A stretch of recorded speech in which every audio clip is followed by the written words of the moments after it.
Hello everyone, my name is Abel Endasho. I'm the IMMANA Program Coordinator, and welcome to today's informational webinar on IMMANA Grants Round 3. The focus of today's webinar will be to introduce the competitive research grants on innovative methods and metrics for agriculture and nutrition actions. That's the IMMANA Grants and the IMMANA Evidence Gap Map to prospective applicants. At the end of the webinar, we hope participants will be able to know more about the IMMANA Evidence Gap Map, about the IMMANA grant selection process, and how this round differs from the previous two rounds. To help us understand more about the IMMANA grants, IMMANA Evidence Gap Map, and to answer all your questions, we have with us today Sunitha Kadiala, IMMANA Principal Investigator, Talia Sparling, IMMANA Fellow, and Ore Kolade, IMMANA Program and Grants Funding Manager. But for now, before we get started, I'd like to go over a few technical issues so we all know how to participate into today's webinar. You will see the presentation on your left of the screen. On the right, you will have the control panel that will allow you to ask questions. You will have the chance to submit text questions to today's presenter by typing your question into the question or chat box in the control panel. You may send in your questions at any time during the presentation. We will collect this and address them during the Q&A session at the end of the presentation. All participants are currently muted, and if you want to ask a question using the audio and you're sure your microphone and speakers are functioning, please raise your hands and we will unmute you. If at any point you experience any technical issues, please check your audio setting and your internet connection. If lost, please try to connect using the same link. This webinar will be recorded and be online on the IMMANA website. So now I will pass the mic to Sunitha to start the presentation.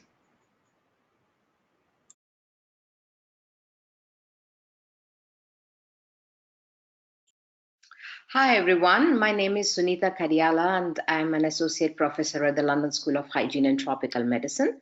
And as Abel mentioned, I'm the principal investigator of IMMANA. So the way we are going to do this now is that I will introduce IMMANA to all of you and then talk about a little bit about the research grants and some of the key issues that we have highlighted in the call. And then I'll hand it over to Ore, who would then talk about the budgets and the duration and the formalities of grant application.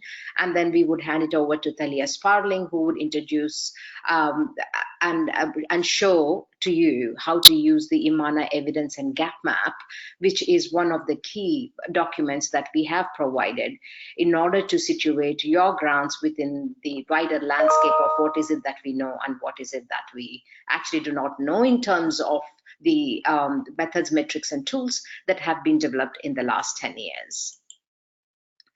The aim of IMMANA is to accelerate the development of robust methods and the aim of IMMANA is to accelerate the development of a robust scientific evidence base needed to guide policy investments in agriculture for improved nutrition and health. IMMANA has 4 objectives, which the first one is to stimulate validation and continued development of innovative methodological approaches, which is what we operationalize through grants, and then to deepen and expand the pool of emerging leaders skilled at applying these cutting-edge methods, metrics, and tools to this topic, and then convene the Agriculture, Nutrition, and Health Academy, the aim of which is to facilitate the learning, sharing, and fostering new interdisciplinary research collaborations and policy uptake of the emerging evidence. And finally, one of the key features we have added to this second phase of IMMANA is to synthesize and facilitate the uptake of existing data as well as scientific evidence. So we operationalize these aims and objectives into 3 work streams. The first one is IMMANA Grants, which is why we are here today, is to introduce you to what we mean by IMMANA Grants and what we would like to see in terms of the applicants applying for round 3 of IMMANA grants. Here we will focus on innovation of new methods and metrics, validation of these novel methods and metrics, and application in novel contexts, for example. And the second work stream is IMMANA fellowships. The idea is to really address the second objective of deepening and expanding the pool of emerging leaders skilled at interdisciplinary research. This is led by Tufts University, and we had a webinar on IMMANA fellowships on November 19th. The call is on now, and the deadline is December 31st. So if any of you or people in your networks is interested in IMMANA fellowships, I urge you all to take a look at that webinar that was recorded on November 18th, and also the IMMANA fellowships page where the applications are available. The third one is the Agriculture, Nutrition and Health Academy workstream. And this is, again, as I mentioned, is a global network of researchers and practitioners who are experienced or interested in the research and action at the nexus of agriculture, food systems, and how to design and study them for health and nutrition outcomes. There are several key work packages within the Agriculture, Nutrition, Health Academy. The most visible one, and to date, the prominent one, is the ANH Academy Week, which will be in Malawi in towards the end of June 2020 this time. This will be the 5th Academy Week. As I also mentioned, we have a synthesis function, synthesizing evidence, and helping and facilitating the use of available data, which is now what we are calling the Synthesis Center for Agriculture and Nutrition Research, which will include, for example, the technical working groups that were so successful in phase 1 of the IMMANA grant under the Agriculture, Nutrition and Health Academy. And we will also launch a series of training and mentoring programs.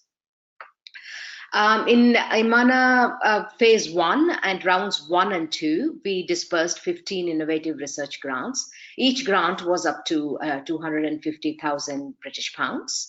And the focus was on blue sky research, which was on the development of new tools, methods, and metrics.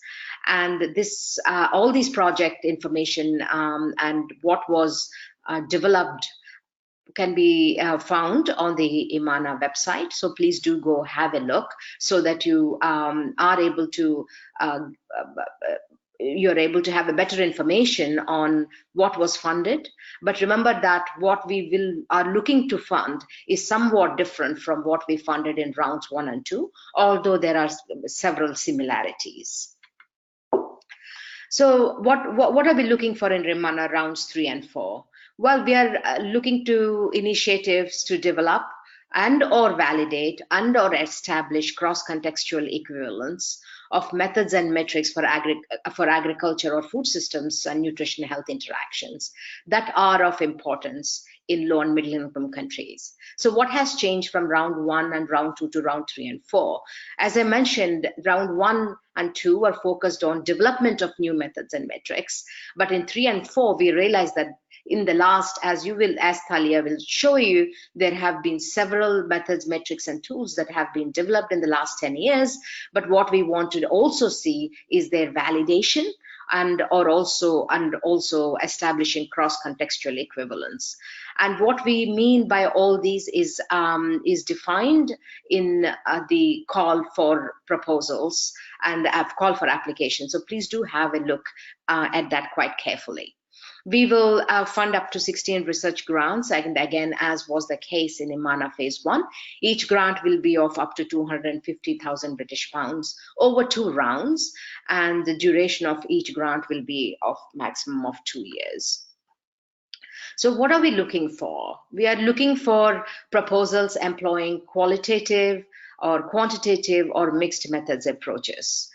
While when we use terms like methods and metrics and tools and validation, it appears as though we are favoring quantitative methods. But if you read the call for applications carefully, you will find that we do feature the call and oriented towards qualitative methods and mixed methods as well. So we are very keen to receive proposals from multiple disciplines using multiple means of inquiry into the relationships between agriculture, food systems, and nutrition and health, with a focus on methods, metrics, frameworks, theories of application, so on and so forth. We are also interested in interdisciplinary research that brings together ideas and resources from various relevant disciplines, for example, anthropology and nutrition, or epidemiology and sociology, for example, data science with political science. So we are looking for interdisciplinary research, and that's where we also are hoping to see a lot of innovation, as we have done in the last 2 rounds. We are interested, as I mentioned in this case, on proposals on validation or assessing cross-contextual equivalence of existing innovative methods, metrics, and tools.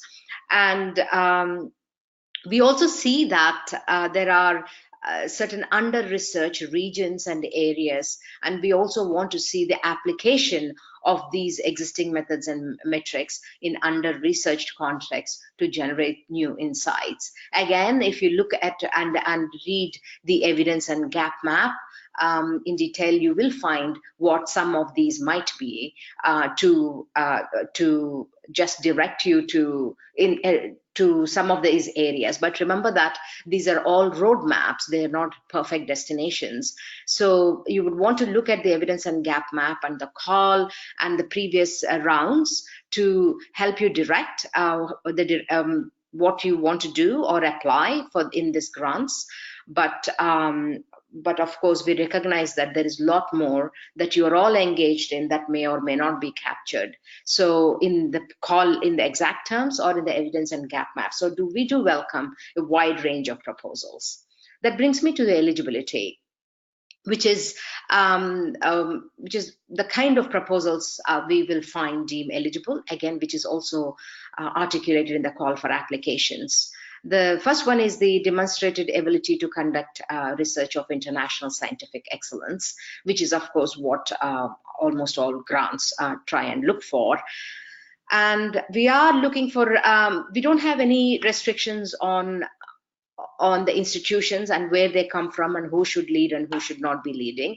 Researchers and institutions from both developed and low and middle income countries are welcome to apply and lead or be co-investigators on these applications. What we want to see is very strong partnerships and clear articulation of their added value.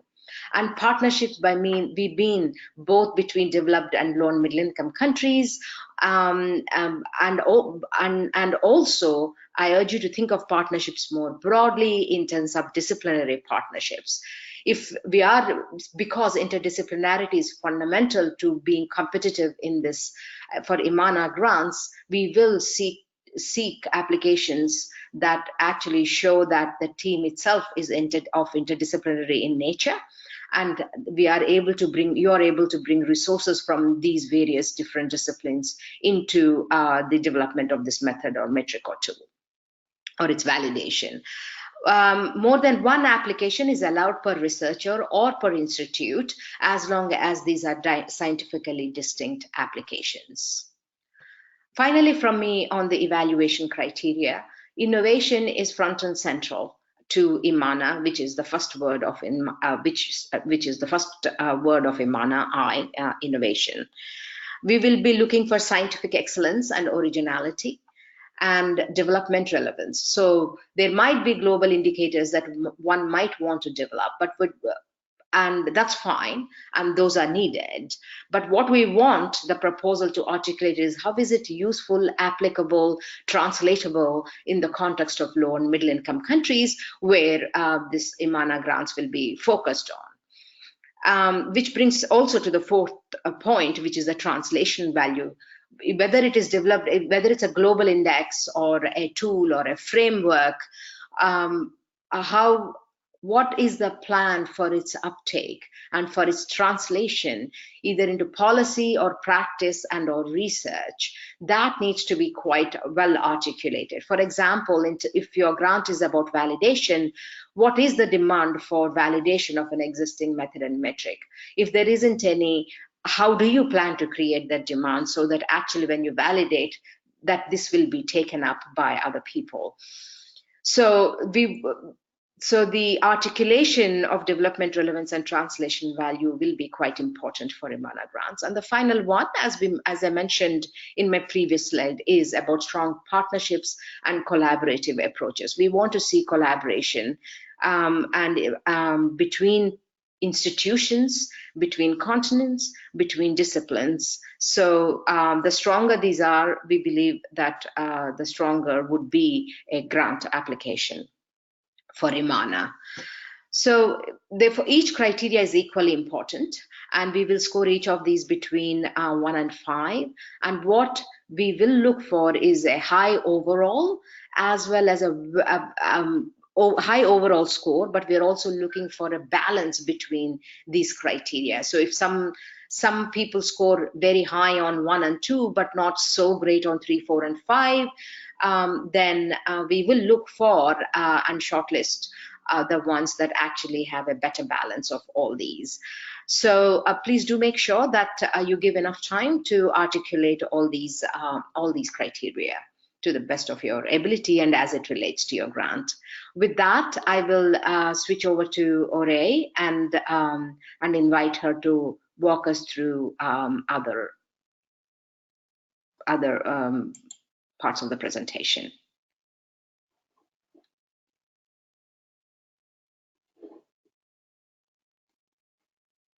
Hello, my name is Ore, and I'll be walking us through the other elements of what is needed for application for the round 3 grants.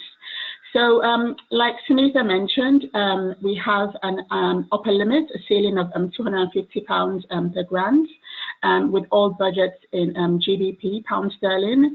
Now we understand and appreciate that you will be budgeting in different currencies depending on what country you are in. However, we expect that all budgets will be translated into GBP using realistic exchange rates. The maximum duration is 24 months. However, please bear in mind that the size and duration of each award may vary. So we will have some awards that are less than 250, and we will have some projects, that are less than 24 months or slightly more.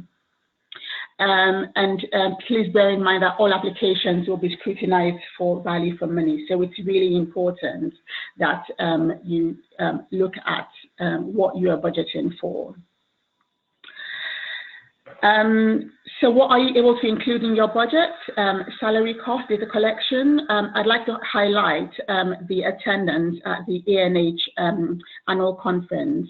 This is mandatory for anyone who will be awarded a grant. The ANH Academy usually takes place in either somewhere in Asia or somewhere in Africa. So please budget accordingly. Overhead or indirect cost is pegged or capped at 15% of your total grant budget.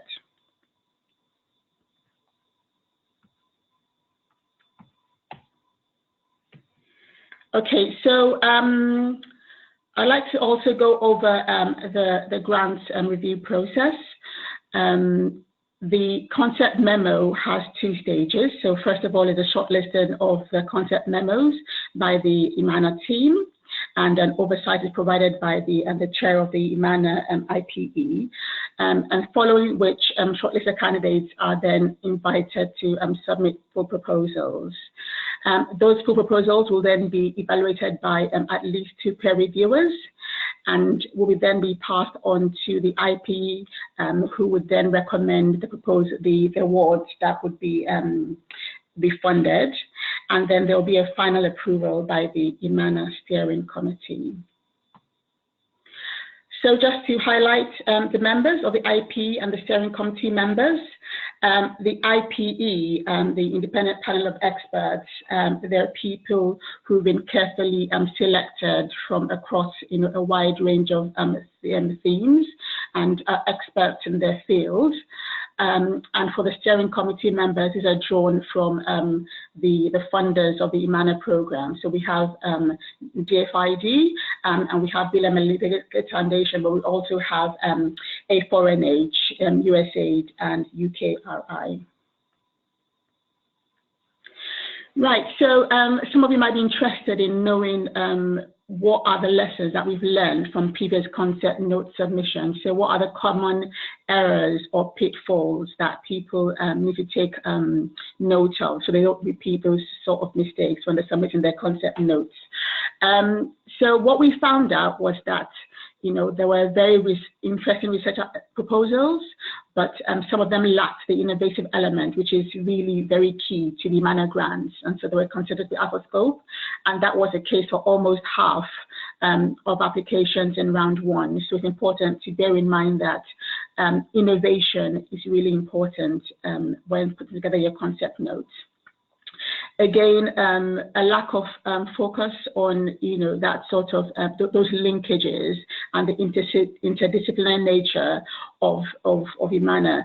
People forgot to make those linkages in 40% of the cases in round two. So please take note of this when putting together your concept notes. Lack of strong partnerships. In many cases, there were some weak partnerships or none at all in 20% of the cases. And in some cases, there wasn't a strong experience or expertise in that field. People did not provide sufficient evidence that they could conduct research in that area. So please bear this in mind as well. Right, some additional key considerations, things that we've learned also from the past, is one of the things is once the final awards are selected, then we get into the contracting phase, and there has been a lot of issues going back and forth trying to resolve contracting issues. And so what we have done to ensure that we preempt that is to put the draft terms and conditions on the IMMANA website. So I would highly recommend that you review this and ensure that your institution is able to meet these terms and conditions as they're non-negotiable.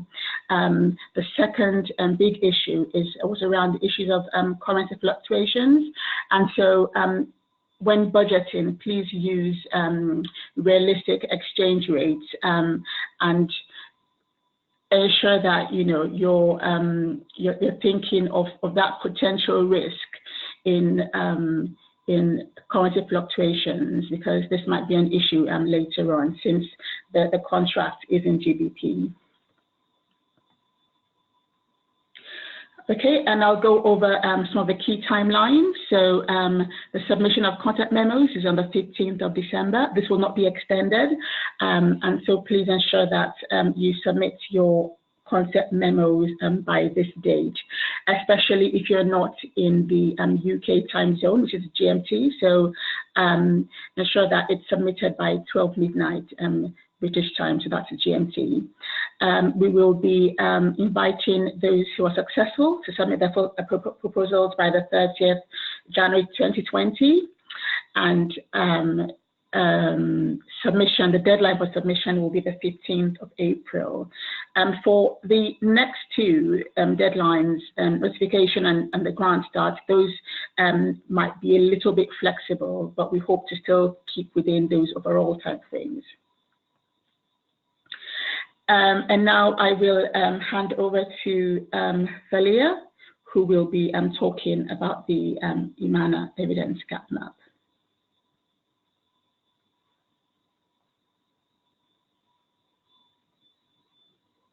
Okay, good morning. As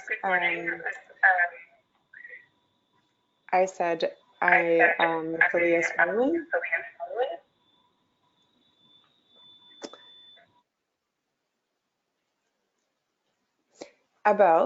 I'm Oh, there we go. Okay, great.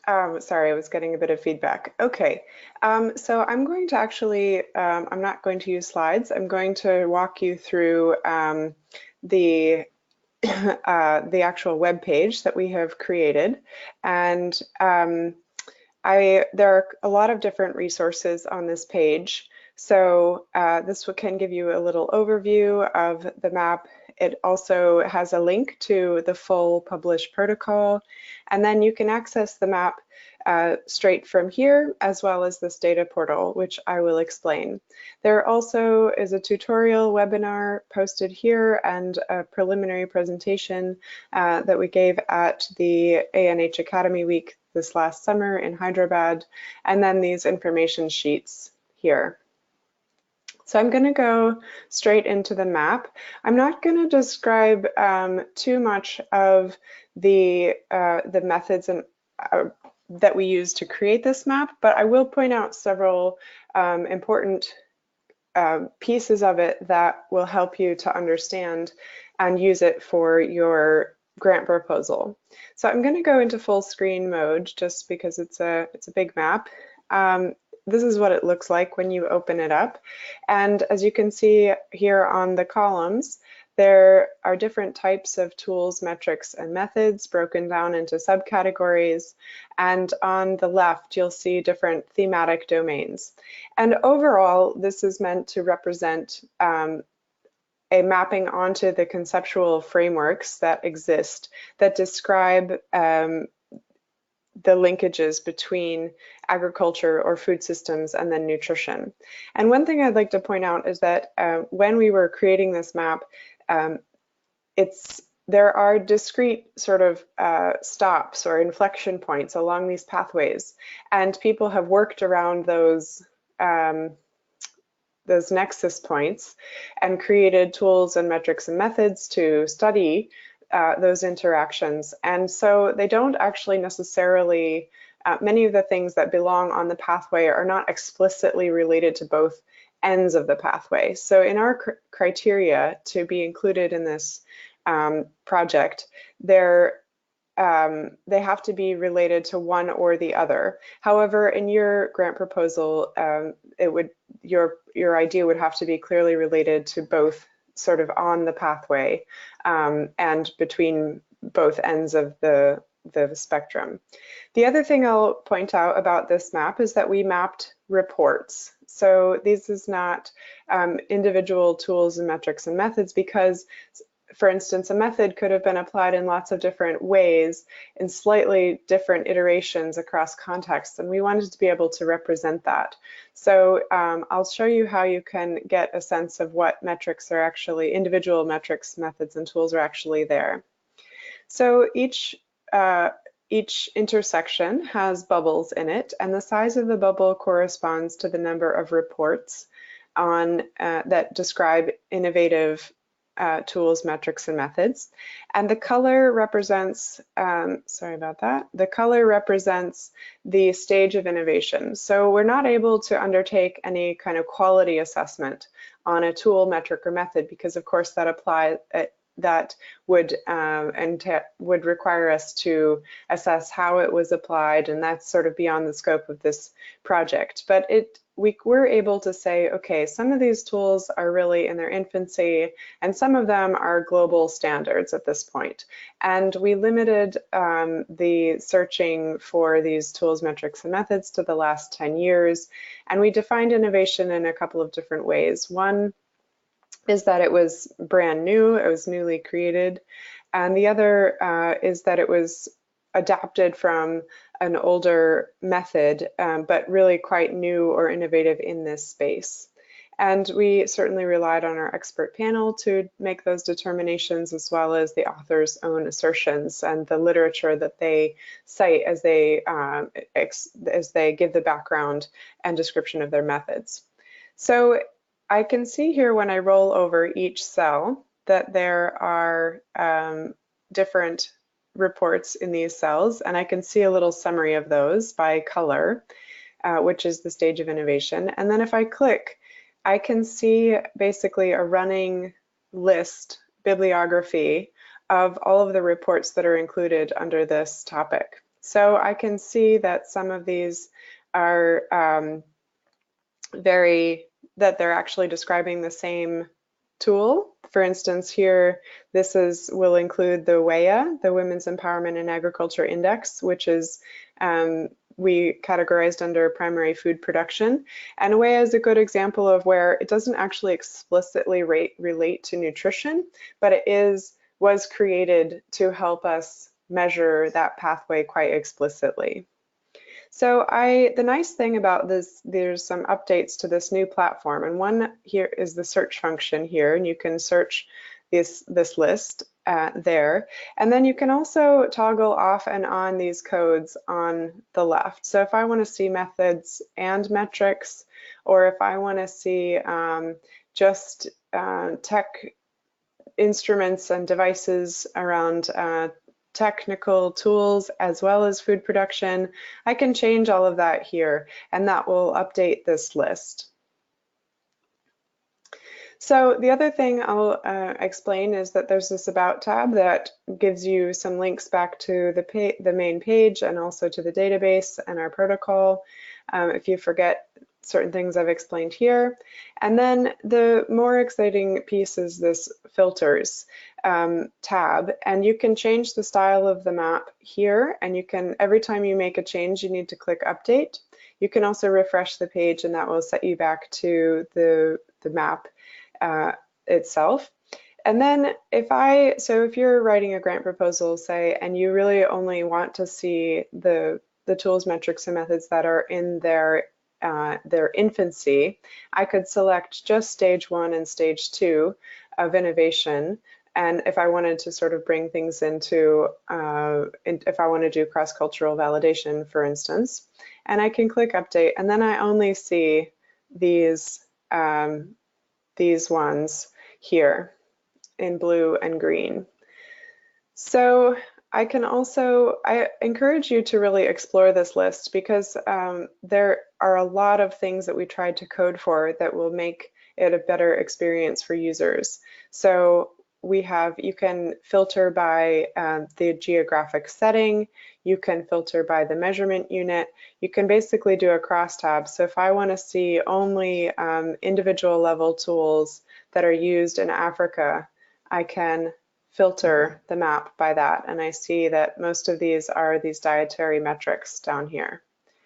There are also much more specific or idiosyncratic codes. There's a whole group of dietary tools, metrics, and methods here, and I want to remind people that the limitation of this software is that these groups cannot be nested down into the children and grandchildren and then maybe next generations of smaller and smaller codes. So I've created these tags, so you can search for the whole group of healthy diets, and that will pull up all of these individual tools.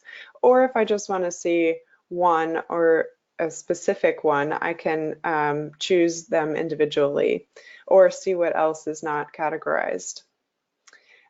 Likewise, there are other categories for different tools, metrics, and methods that fall around children, breastfeeding, and adolescence, those that work on food security or hunger or dietary diversity. And then the list kind of goes on and on. So you have food production. There are a lot of different types of tools on water, and these are further broken out.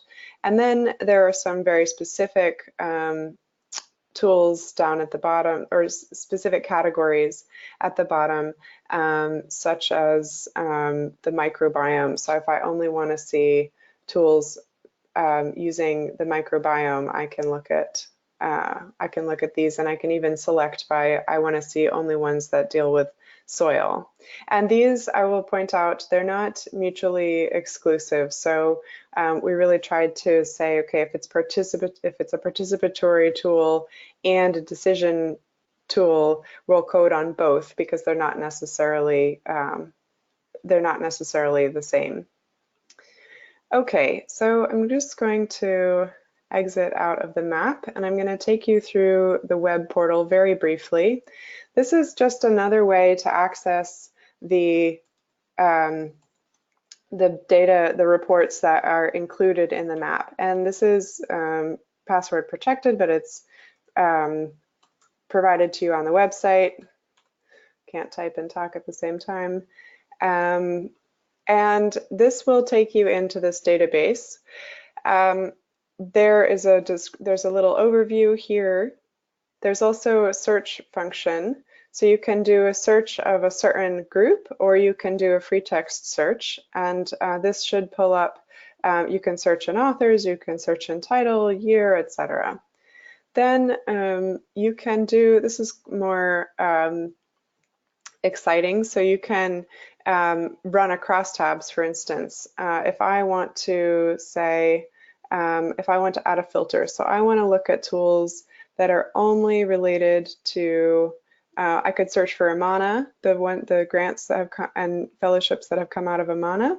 Or if I wanted to say, okay, I only want to look at tools on children, and I want to crosstabs on, let's say, geographic application and stage of development, I can run this crosstabs. And I see these interactive, I see this cross tabulation, and I can actually pull up the full bibliography by clicking on the number. And you can even go in and see the abstract by selecting these. Then the last thing you can do with this is you can see the number of different studies. So this is basically like a frequencies table. And so you can list this item selected just in any one of these categories, and it tells you a little summary of how many studies are actually included, for instance, in food insecurity category. Okay, so I encourage you to play around with any of this, and I'm just going to go back to the map for a minute and say that there are a lot of different types of innovation. So this is new application, it's new tools, metrics and methods, it's combining different tools, and it can show you a lot about where things have been applied, under what circumstances, to what thematic domain, and there are a lot of different ways, angles to look at that. So I hope that this is expansive rather than limiting, and that it is helpful in framing your ideas against what's already out there and the conceptual frameworks that have been put forward. Okay, I'm going to turn it back over to Abel.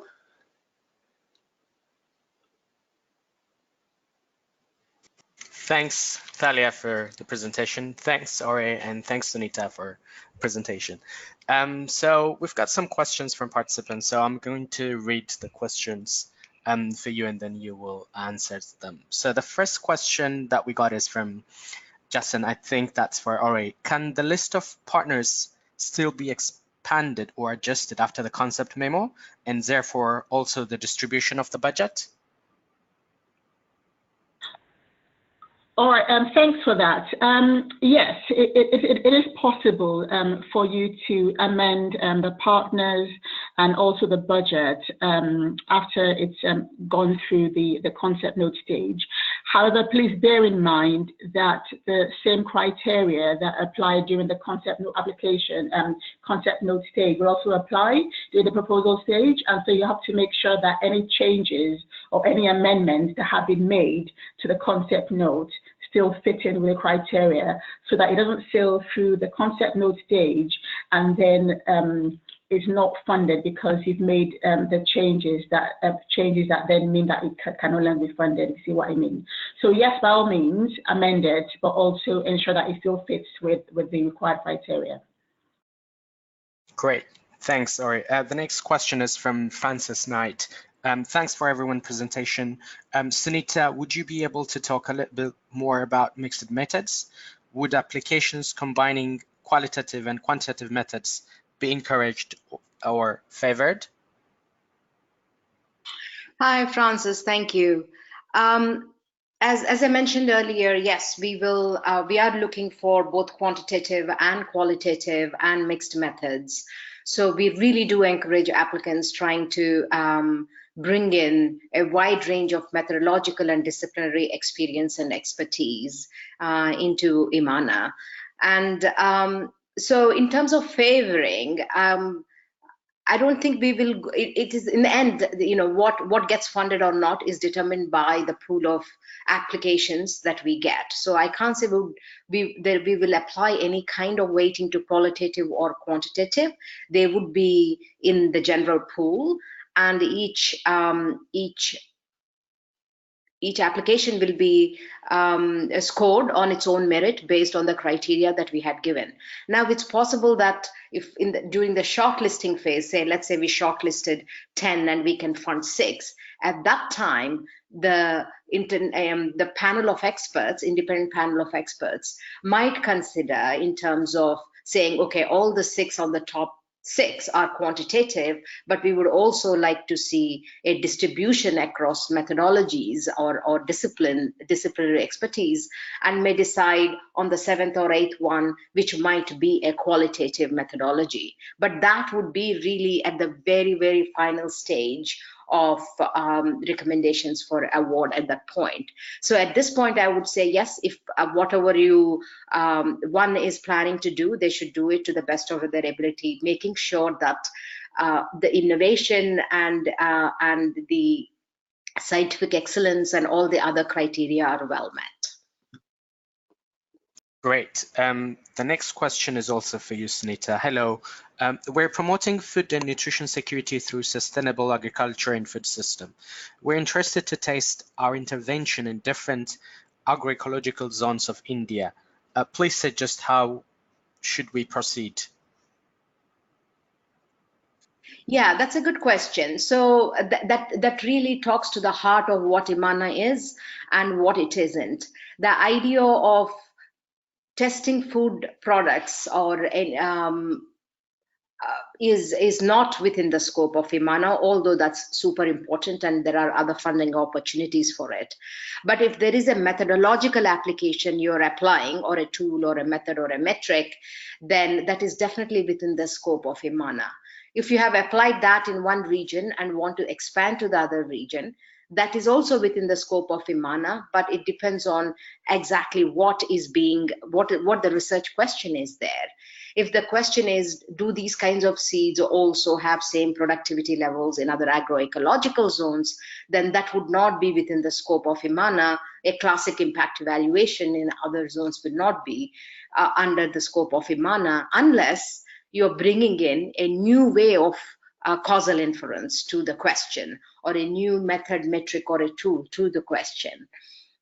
So I would urge you to think more around those methods, metrics, and tools, both qualitatively as well as from other disciplinary perspectives, and see when you're applying to other agroecological zones, which problem you're trying to solve in that context. Thanks, Sunita. There's also a follow-up question on this one from Surya. So it says, if we take an already developed approach and test it in different agroecological zone of India, will it be applicable on IMMANA grants? Again, as I mentioned, yeah, that's a good follow-up question. Yes, if you already have a method or a metric and you have applied it in one place and you want to see how it performs, that could be a classic cross-contextual equivalence or validation, depending on what you're doing. So that's possible as well. But again, I urge you to really think of the scope of IMMANA and the focus of IMMANA, and see if you're able to, for example, test it in under-researched areas or under-researched contexts. You might want to take this tool that you have developed, or a metric you have developed, to a context of fragility, for example, and want to test if that works there or not. So these are some of the examples, but again, think carefully about the evaluation criteria and the focus, because the focus of IMMANA is about methods, and there are not that many funding opportunities out there that focus on it. So in its own way, it's a bit difficult to grasp the scope, but it is also what is attractive about IMMANA. Thank you. Thanks, Sunita. And we've got two questions for Ore. The first one is, how many applications do you typically receive? That's a question from Syriac. And then we also have a question from Sarah Yang. Could you please repeat the number of applications submitted in round 1 and round 2? Thank you very much, Syriac and Sarah. So in round 1, we received 180 applications, and in round 2, we received 98. Thank you. Thanks, Ori. The next question is for Thalia from Larissa. Do you consider the studies presented on the map a great example of what we should present? Because in some of them, I didn't identify the linkage between agriculture and food system. Yeah, and that's a good question. We are mapping, we tried to use a systematic process. So we have a systematic search. We conducted a very extensive gray literature search. But like I had said in the presentation, there's no quality assessment for any of these items on the map. We really did try to be consistent in our, both in our screening and our coding, and did have to rely a bit on the contextualization within each report to put it on the map, but we make no judgment about whether these are useful or needed or excellent tools or whether they're particularly relevant in the framework. This is just what fits our objective inclusion and exclusion criteria.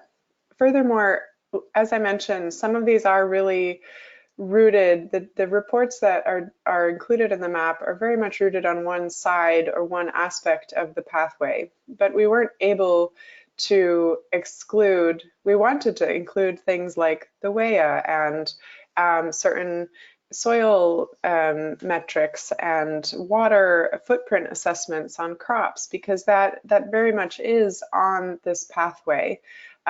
So because the inclusion criteria had to be it had to be related to either agriculture and food systems or nutrition, just functionally.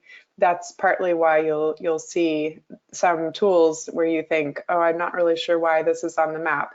But if there are specific tools, by the way, that are or metrics or methods that are that you think are odd or are maybe coded incorrectly, we'd really love to hear from you. We're going to be building on this project going forward, and we absolutely want this to be a user-driven, interactive resource that stays relevant for a long time to come. Great, thanks, Thalia. Can I also add here, Abel? Yeah, go on, Sunita. So just to remember that these are the papers that were written before we had a protocol in mind. So they are not written to fit the gap map. They come from varied disciplines. Each of them have their own ways of reporting and conventions of reporting. So we had to make judgment calls, and we did that with a lot of discussion and dialogue. So just want to add that these are not, as Thalia mentioned, that use these as the gap map, but do not model your proposals to make sure, based on those each or any of those papers. Again, they're papers, they're not proposals either. So just make sure that you interpret the gap map and the papers behind them in that context. We are trying to retrofit, as is the case with many systematic reviews that are interdisciplinary in nature, trying to retrofit what the authors have done to our framework. So there's an inherent issue with that. Yeah. Great, thanks, Sunita, for the additional explanation. There is also another question for you, Sunita, from Mr. Tesfaye. Are you interested on quality aspect of food? By that, what I mean for quality aspect of edible oil, is that with respect to the utilization of adulterated oil, out-oxidation due to handling of oil, anti-national factors, etc.? Human anti-nutritional factors, yes. It appears to me like a food technology question and really, or a nutrition science question on the properties of oil. So by themselves, it wouldn't be about within the scope of IMMANA. And although it's a really important question, given implications for health in terms of auto-oxidation and adulteration. But if there is a tool that is enabling to understand issues of adulteration, which could be under the context of, say, food safety, and that is articulated within the scope of IMMANA, then I see why not. But remember that pure sciences like nutrition science and food technology are not within the scope of IMMANA. So within this larger context of quality of oils and how they behave under different conditions has to be within the scope of IMMANA and articulated as such. Great, thanks, Anita. And the next question is also for you from Marianne Santos. When you say you encourage both qualitative and quantitative methods, just making sure that you also mean you're taking applications on development, validation of qualitative methods, not only using qualitative methods to validate research on quantitative metrics. That's a really good point you raised, Mariana. It's absolutely that, the former, which is that it is about developing in their own right qualitative or mixed methods, and not just using these methods like in the context of, say, formative research to inform a quantitative metric or a method. Yeah. So we are really looking for qualitative methodologies and applications. For example, in one of the boxes, we say participatory research methods are really lacking. So we are really looking and hoping that we would get proposals, strong proposals on those methods in their own right. Thanks. Thanks, Anita. The next question is for RA from Laura. I have a question about the budget format. Should it be in pounds? Thank you, Laura. Yes, so like I mentioned, all budgets must be submitted in pound sterling. We understand that you'll be submitting, you'll be creating the budget in different currencies if you are not in the UK. However, please translate these into GBP using realistic exchange rates, as it will not be accepting any budgets which are not in GBP. Thank you. Thanks, Ari. There is also another question for you from Jennifer. Will there be any room for negotiating some clause in the final version of grants terms and conditions? Thank you, Jennifer. Unfortunately not.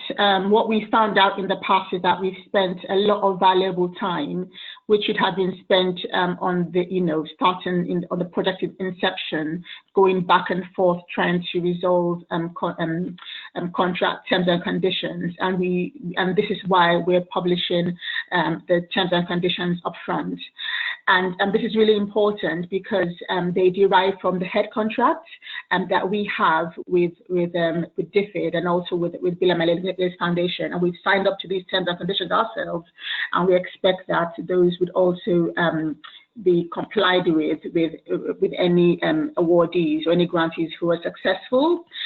One of the contentious clauses, which usually we have a lot of problems with, is the area of legal jurisdiction, and so it is the UK, and that is also, there's been a lot of back and forth on that. So what I would strongly recommend that you allow your legal team in your institution to review those terms and conditions, and that they're happy with them before you submit your concept notes.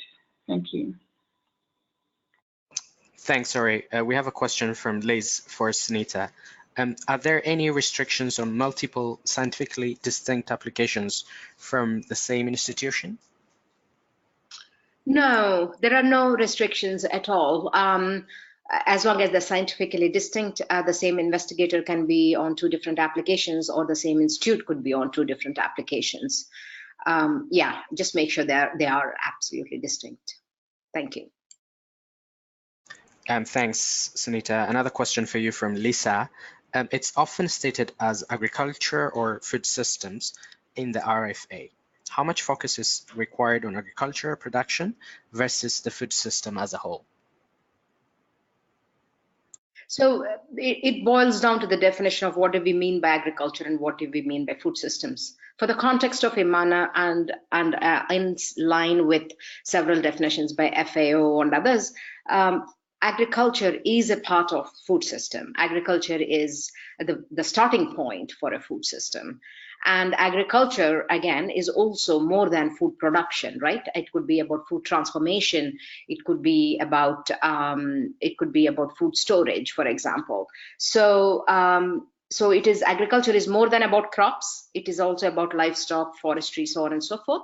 And it's also more than food production. So I would consider, so if you look at the definitions of what we have proposed in the RFP or the call, you will see that it is a broadly encompassing thing. So the reason why we call out and just don't say food systems and leave out agriculture, or just use agriculture and leave out food systems, is I think in a way we're being overly careful. Because the first tranche of the research in this decade was mostly about food production, and that too of subsistence households, and it was very focused on that. Now that we have quite a lot of research in that area, and what we want to do is stimulate research beyond that. So while we would, we wanted to add on to the broader food system, broader definitions of agriculture than just food production. That's not to say we won't entertain proposals on agriculture food production. So yes, both on agriculture production, agriculture storage, distribution, markets, trade, all of that, and ecology, environment, they're all within the remit of IMMANA. Thanks, Anita. We have another question from Jane. For cross-contextual application or evaluation, are you interested in proposals looking at context that includes lower and middle income countries and also include developed areas or developed nations? The aim of IMMANA is to make available methods, metrics, and tools that can be applied to low and middle income countries. So that is fundamental. So you might have, as I was saying in my talk, one could conceivably think of developing a sustainability index, for example, at a global scale. But the proposal has to be quite clear about its development relevance and also translational value in low and middle income countries. So the scale itself might be quite good in other countries, like in the UK, for example. But if it has no relevance, application relevance to low and middle income countries, that would not be considered competitive. But if you're making a case for how you are trying to test that, you will have a global scale, but you might want to test that its application in low and middle income countries. That is definitely something within the remit of IMMANA. Thanks, Anita. We have a question from Claire for you too.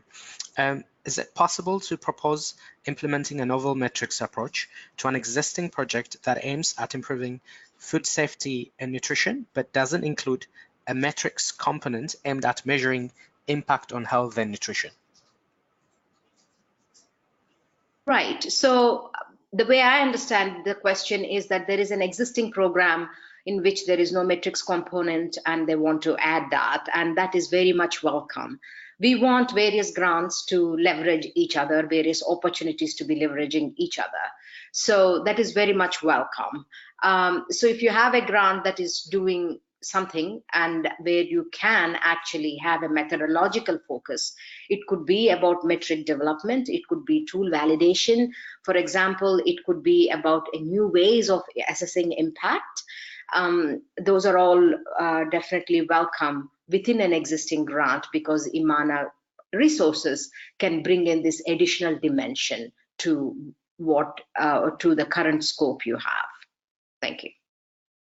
Thanks. The next question is from Amanda. Can you remind me how I can receive a copy of your slides? So Amanda, thanks for the question. The slides will be available on the IMMANA website after this presentation, so please check our website for that. We have another question from Constance for you, Sunita.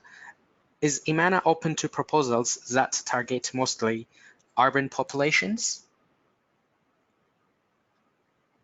Sure. I mean, urban, rural, peri-urban, all are welcome. I mean, because obviously food systems touch urban populations as well. So our focus is on low and middle income countries. Within that, we don't specify any further delineations within that. So yes, as long as you are able to articulate the issues around food systems and their implications for health or nutrition or health within the context of nutrition, then that is eligible for IMMANA. Thanks. And the last question is from Constance. Again, do we proposed metrics have to incorporate all four components: agriculture, food system, nutrition, and health? So the question here is actually, the way I see it is two components. As I said, to me, agriculture, food systems is one bucket, and nutrition and health is one bucket, right? So we want to understand the relationship between these buckets, agriculture, food systems, and within that, you would obviously, as a research question, you would have to focus on a particular aspect, for example, of perhaps agriculture, food systems, and then nutrition and health outcomes, and health as they're related to, diet-related chronic diseases, for example. So, I see them as two buckets and not four different components. And yes, the idea is definitely that you have to marry these two, and talk about the interrelationships and between interactions between agriculture, food systems on one hand and nutrition and health on the other hand. But if the proposal is just on agriculture, food systems within no context of nutrition and health, or if it's just about nutrition with really no articulation of what the context of agriculture, food systems is, then that would not be so competitive. So I would urge you to be careful about how you articulate that. Great. Thanks all for your presentation and for answering all the questions. That's all the questions that we got from participants via the chat box, but we still have 3-4 minutes. So if you want to add anything, I will give the chance for you, Ore, Sunita, or Talia. If you want to say anything, please. Nothing really from me. We are, of course, available. We're happy to answer questions on email if necessary. So please do get in touch with us. One thing Ore mentioned, I just wanted to say again, is about exchange rates and terms and conditions. And we have in the rounds 1 and 2, despite our good intentions and best of intentions to help grantees in this context, we will not be able to, is what we realized in the end after using months and months of time resolving these issues. The more you can foresee and the more you are able to engage in discussions with your legal and research contracts teams ahead of time, before you even submit the concept note, that would save all of us eventually a lot of time and help us become efficient, and it's also less frustrating to you later. Thank you. Great. Thanks, Sunita. Thanks for everyone for joining us in this webinar. So if you still have more questions, please do get in touch on email. That's immanagrants@lshtm.ac.uk. Yeah, thanks for joining us and goodbye. Thank you. Thank you. Bye. Thank you.